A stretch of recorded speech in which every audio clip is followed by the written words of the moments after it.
week we have a chance to get better, and hopefully what we did really to win games, and pretty much just it. One, you were rocking at the start, and then the fourth quarter you pick it up and still go win. Yeah, so I said pretty much I'm thinking the right place. Help my team win in whatever way I can, and trying to just know my role and trying to adapt to it and work towards that. So my role in this team is pretty much to lead the whole squad, and we have a young team. So yeah, I'm just glad that we got the win. So on to the next one. Let's talk about your matchup with RJ. How about it? Yeah, no, RJ is a great keeper. He do a lot of tremendous things on the court, and he also played overseas. He's been a great player, and we grew up playing against each other, high school to university days, and now to the pros. So yeah, he's a great player. He's in a great situation with and yeah, good things said. How does it feel playing Barangay Radio? Yeah, no, it's definitely a different atmosphere. It's my first time to play against them. Kita Malang sa crowd, their fan base is amazing. Kind of makes the game a lot more intense. And yeah, it's a real experience. And hopefully we get to see the players. Hopefully just keep win games. That's what we're here for. Yeah. Good evening po.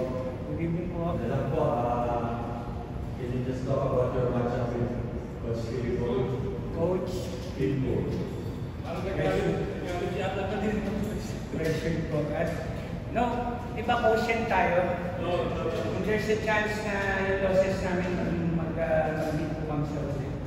So, that's why I give go signal with the 1 to score.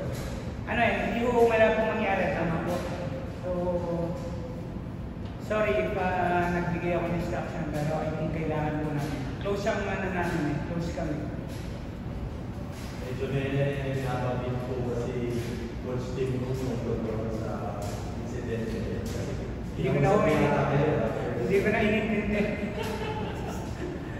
Tumawa na lang po ako. Part of the game. So, maintindihan din po niya. At the end of the day, maintindihan din po niya. Even Gob Alvin, sorry naman ako. I explained to Gob Alvin yung natin niya, ruling quotient tayo. No knockout, diba? So, importante everyone. Sarap po bang manalo o wala ba?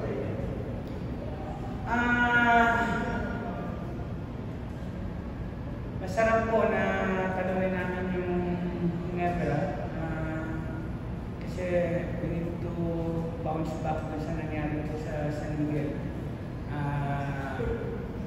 But this time, yung effort ng mga bata, may top 5. Kaya hinintay ko yung first 5 ko dito sa fourth quarter, talagang make sure na may pahinga yung best 5 ko. Kaya na-maximize yung time out namin. Dahil alam ko, ito yung magbibigay sa akin sa uli ng manalo ng top 5 players.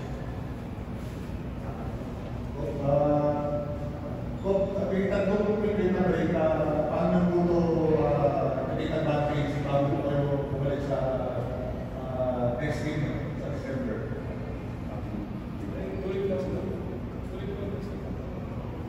Can you repeat the question? Sorry, Paano yung tatlong break, paano po gagawin before your next game on December 9? Is it 2 weeks or 3 weeks? 3 weeks. 3 weeks. Mababaya ko muna pa yung ito.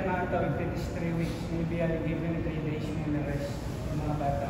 But yung training practice namin every day, kahit manood kayo, walang nagbabago yung paano ko yung araw-araw. Yun ang namin, reward namin because of the hard training ng mga bata. Sa huli, makikita niya po, they're still running. Lastly, one next game is on December 5 against your brother. Magnolia game, are you taking that matchup, especially dito, taking this fan teams? Same level yata tayo? Yeah. syempre, of course, really excited towards the national natin and we made against each other overseas where now we have a chance to play in PBA. So I said, just coming with the same mindset, coming towards every game, just the same intensity, mentality, and